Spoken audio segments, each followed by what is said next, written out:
దేశానికి ఇచ్చేసిన మీడియా మిత్రులకు Janasena party general secretary Madhusudan Reddy గారికి అదే రకంగా అనంతపురం జిల్లా బీజేపీ అధ్యక్షుడు అదేంటి శ్రీనివాస్ గారికి మిగతా మిత్రులందరికీ కూడా నమస్కారం తెలియజేస్తున్నాను. ఈరోజు కూటమి తరఫున అందరూ కలిసి కూర్చొని మన నియోజకవర్గంలో ఉన్న అనేకమైన సమస్యల గురించి కూడా చర్చించడం జరిగింది. చర్చలో భాగంగా నియోజకవర్గంలోని అభివృద్ధి, అలాగే చిన్న చిన్న అపోహలు బయట ఏ రకంగా అయితే రూమర్స్ కానీ ఇవన్నీ బయట వెళ్తున్నాయో అవన్నిటికి కూడా దృష్టి పెట్టాలి అనే దాని మీద ఆలోచన చేసి ప్రెస్ మీట్ ని కూడా పెట్టాలని చెప్పి అనుకున్నాము. ఇందులో మనం ఒకటి గమనించాల్సింది ఏంటంటే, కూటమి ప్రభుత్వం తయారైన తర్వాత కూటమి అందరూ కలిసి పోటీ చేయాలని చెప్పని 2024 ఎలక్షన్లో డిసైడ్ చేసుకున్న తర్వాత మిగతా నియోజకవర్గాలు ఏ రకంగా తెలియదు, కానీ కూటమి అనేది పూర్తి స్థాయిలో అంటే బీజేపీ, జనసేన, తెలుగుదేశం 3 పార్టీలు ధర్మవరం ఈ నియోజకవర్గంలో మాత్రము పూర్తి స్థాయిలో కలిసి గట్టిగా కష్టపడి సత్యకుమార్ గారిని అందరూ కలిసి గెలిపించడం జరిగింది. ఎంతో సఖ్యతతో ఎన్ని ఇబ్బందులు వచ్చినా ఏ ఉన్నా కానీ అన్నిటి పక్కన పెట్టి గెలిపే మన లక్ష్యంగా ఆ రోజు కూటమి సక్సెస్ ని ఈ నియోజకవర్గంలో ప్రూవ్ చేసుకోవడం జరిగింది.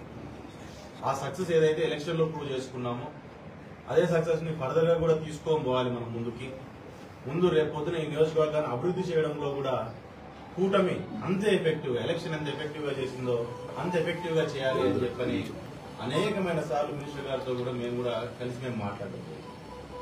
సో బేసిక్ గా అందులో భాగంగా నిన్న మినిస్టర్ గారు మాట్లాడుతూ చెప్పారు, ఆయన ఒక ఏంటంటే నియోజకవర్గాన్ని అభివృద్ధి చేయాలి, చేస్తేనే మనకి ఏదైనా సరే మనం ఇంత కష్టపడినందుకు మనకు ఓట్లు వేసినందుకు ప్రజలకు ఒక మంచి ఇది తీసుకోగలుగుతామని చెప్పని ఆయన కూడా చెప్పడం జరిగింది. దాంట్లో భాగంగా కమిషనర్ని గతంలో ఇక్కడ 3.5 సంవత్సరం పనిచేసిన మల్లికార్జున కమిషనర్ గారిని ఆయన్నే మళ్ళీ ఇక్కడ పోస్టింగ్ పడ్డం.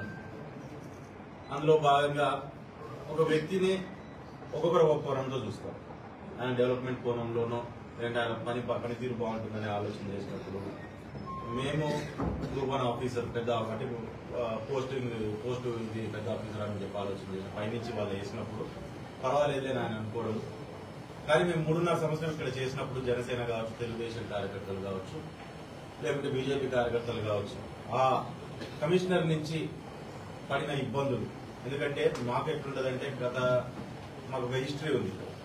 గత 3 ఏళ్ల హిస్టరీ అనేది ఇక్కడ జరిగిన అనేకమైన సంఘటనలు ఉన్నాయి. సంఘటనలో ఆయన ఇన్వాల్వ్మెంట్ ఉంది అంటూ మేమంతా అతన్ని మార్చుకుంటే బాగుంటుందని చెప్పి కమిషనర్ మనకు మినిస్టర్ గారితో కలిసి కూర్చొని ఆయన కూడా మాట్లాడడం వివరించడం జరిగింది మొత్తం సమస్య మీద. ఆయన కూడా దాని మీద ఖచ్చితంగా దీన్ని ఆలోచన చేయాల్సిందే. ఈ సమస్య పూర్తిగా నా వరకు రాలేదు, వచ్చింది కాబట్టి ప్రజలకు ఇబ్బంది లేకుండా, ముఖ్యంగా కార్యకర్తలకు ఇబ్బంది లేకుండా, పట్టణానికి ఇబ్బంది లేకుండా. గతంలో తప్పులు జరిగాయంటున్నారు కాబట్టి తప్పులు చేసిన వాళ్ళని మనం ఇది చేయను. కాబట్టి దీని మీద ఒకసారి చిన్న విచారం చేసుకుని దాని మీద సరైన నిర్ణయం తీసుకుంటాను, ప్రజలు ఎక్కడ ఇబ్బంది పడుకోకుండా నిర్ణయం తీసుకుంటానని చెప్పి ఆయన కూడా చెప్పడం జరిగింది. ఖచ్చితంగా ఆయన తీసుకునే నిర్ణయం కూడా ప్రజలకు కావచ్చు, అదే రకంగా ధర్మవరానికి కావచ్చు, లేకుంటే ఆయన కోసం కష్టపడిన కార్యకర్తలకు కావచ్చు, ఎక్కడ ఇబ్బంది లేకుండా తీసుకుంటారనే నమ్మకం కూడా ఆయన మీద పూర్తి స్థాయిలో ఉంది. ఈరోజు ఒకటే మేము ప్రెస్ మీట్ ద్వారా చెప్పదలుచుకుంది, గతంలో ఏ రకంగా అయితే ఎన్డీఏ అంటే మన ప్రభుత్వం ఏదైతే మనం ఫామ్ అయిన కూటమి ప్రభుత్వం ఈ ఎంత బలంగా అందరు కలిసి పనిచేశారు ప్రభుత్వం ఫామ్ కావాలని, అంతే బలంగా ఇప్పుడు కూడా ఉంది అనే విషయాన్ని మీకు అందరికీ నేను తెలియజేసుకుంటున్నాను. కాబట్టి చిన్న అపోహలు కానీ చిన్న డిస్టర్బెన్సెస్ ఉన్నాయనేది కానీ రకరకాలుగా వస్తూ ఉంటాయి, మాట్లాడుతూ ఉంటారు. మాట్లాడుతూ ఉన్నప్పుడు దాన్ని దయచేసి ఇది చేసుకోవద్దండి. ఏదైనా సరే రాబోయే 5 ఏళ్లు కేవలం నియోజకవర్గ అభివృద్ధి, మా కాన్సన్ట్రేషన్ అంతా మా ముగ్గురిది దాని మీద మాత్రమే ఉంటుంది. దాంట్లో అదే విధంలోగానే ముందుకెళ్తాం, ఖచ్చితంగా దాంట్లోనే పోతుంది.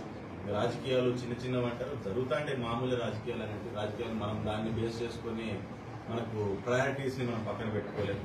మన ప్రయారిటీ నియోజకవర్గ అభివృద్ధి, దాని మీదనే మేము ముందుకు వెళ్ళాలని ఖచ్చితంగా చేస్తాం. అదే రకంగా సత్యకుమార్ గారి మీద కూడా పూర్తి స్థాయిలో మాకు నమ్మకం ఉంది.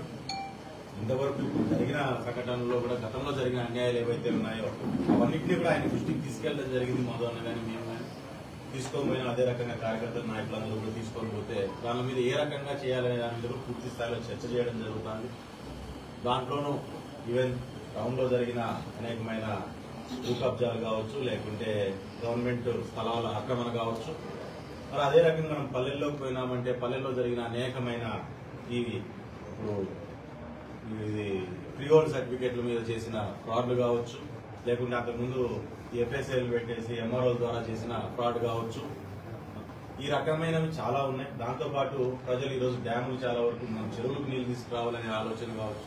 ఇటువంటి అనేకమైన ఆలోచనల మీద ఆయన కూడా ఒక స్పష్టమైన ఒక అభిప్రాయంతో ఆయన ఉన్నాడు. ఆ అభిప్రాయం దానికోసం అని చెప్పి మేము తీసుకెళ్లాల్సిన విషయాలు కూడా పూర్తి స్థాయిలో ఆయన కూడా తీసుకెళ్లడం జరిగింది. దాని మీద ఒక మంచి నిర్ణయాన్ని ఆయన కూడా తీసుకుంటున్నాడు. మాకున్నంత వరకు కూడా మేము కూడా దాన్ని ఎక్కడికక్కడ కొంచెం అభివృద్ధిని కొంచెం ముందుకు నడిపించాలనే ఆలోచనలోనే ఉన్నాం. ఇప్పటిదాకా ఇంకా మనకు టీచింగ్ పీరియడ్ అంటే ఎట్లుండదంటే ఇక ఒక ధర్మవరం అనే కొత్తగా కాదు, ఏ నియోజకవర్గంలో చూసుకున్నా మొదటి 6 నెలలు చిన్న చిన్న సర్దుబాట్లు సెటిలైట్లు దీనిలోనే ఉంటాయి. ఫస్ట్ 6 నెలల్లో కొంచెం సెట్ అవుతారు. అయినాక అభివృద్ధి అనే దాన్ని ఇంకా అక్కడి నుంచి మొదలు పెట్టుకుంటారు. ఎక్కడ నాయకులు అక్కడ, అధికారులు అక్కడ కూర్చున్న తర్వాత, నాయకులు ఎక్కడ వాళ్ళు అక్కడ కూర్చున్న తర్వాత, అధికారులతో ఆ ఇంటిమేసీ పెరిగిన తర్వాత వాళ్ళు వెళ్ళి కూర్చొని మాట్లాడి ఏదైనా సరే చేపించగలుగుతామనే కాన్ఫిడెన్స్ వచ్చిన తర్వాత అభివృద్ధి అనేది పనులు అనేటివి కొంచెం చకచకా మొదలవుతాయి. ఇది మామూలుగా ఉండే ప్రాసెస్. సో దాంట్లో భాగంగా చిన్న చిన్న ఏమన్నా అన్ని సర్దుబాట్లు ఇప్పుడు ట్రాన్స్ఫర్స్ అన్ని జరిగిపోతున్నాయి. కాబట్టి ఇక్కడి నుంచి అభివృద్ధి అనేది కూడా చాలా స్పీడ్ గా మనకు ముందుకు వెళ్లే అవకాశం కూడా పూర్తిగా ఉంది. దాంతోపాటు ఇక్కడ చాలా మందికి జీవనోపాధి కలిగించాలనే ఆలోచన కూడా మేమంతా మాట్లాడడం జరిగింది, ఆయన చెప్పడం జరిగింది. దాంట్లో భాగంగా కూడా అనేకమైన ప్రాజెక్టుల గురించి కూడా మేము మాట్లాడడం జరుగుతుంది. చిన్న చిన్నగా ఓ దగ్గర 100, 50 ఇట్లా ఎంత వరకు అది కాగలిగితే అంతవరకు సెల్ఫ్ ఎంప్లాయ్మెంట్ వచ్చేటట్టుగా గతంలో కూడా చాలా సార్లు మాట్లాడుతుంది. సార్ వస్తే సెల్ఫ్ ఎంప్లాయ్మెంట్ తీసుకురావాలని చెప్పి మేము గతంలో చాలా సార్లు కూడా చెప్పడం జరిగింది. అందులో భాగంగా ఆయనతో కూడా డిస్కస్ చేయడం జరిగింది. అందులో ఆయన కూడా ఖచ్చితంగా మనకు రేపు పొద్దున ఎవరన్నా ఇప్పుడు రైతులు మనకు రైతాంగం ఎక్కువగా ఉంది.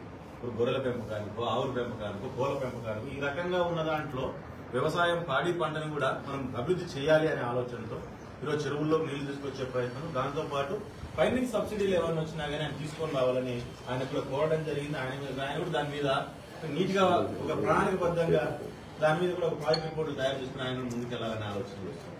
సో ఇటువంటి అనేకమైన కార్యక్రమాలు ఖచ్చితంగా కూటమి ప్రభుత్వం ద్వారా అంతా కలిసి ఖచ్చితంగా దాన్ని చేస్తాం. సత్యకుమార్ గారిది ధర్మవరానికి గతంలో మేము చెప్పినట్టుగా ఎలక్షన్ మేము ఏదైతే ధర్మవరం ప్రజలకు చెప్పామో ఆయన మనకు ఖచ్చితంగా ప్లస్ అవుతాడు, మైనస్ కాడు అని ఖచ్చితంగా అదే రీతిలోనే ఆయన కూడా ఆలోచన చేస్తారని ఆశిస్తున్నాము. చేస్తూ ఖచ్చితంగా ప్లస్ అవుతుంది ధర్మవరం నియోజకవర్గానికి, ప్లస్ అవుతుంది ధర్మవరం నియోజకవర్గంలో ప్రజలకు కూడా ఈ కూటమి ప్రభుత్వం ఉపయోగపడుతుంది 100 రూపాయలు అని చెప్పి తెలియజేస్తున్నాం.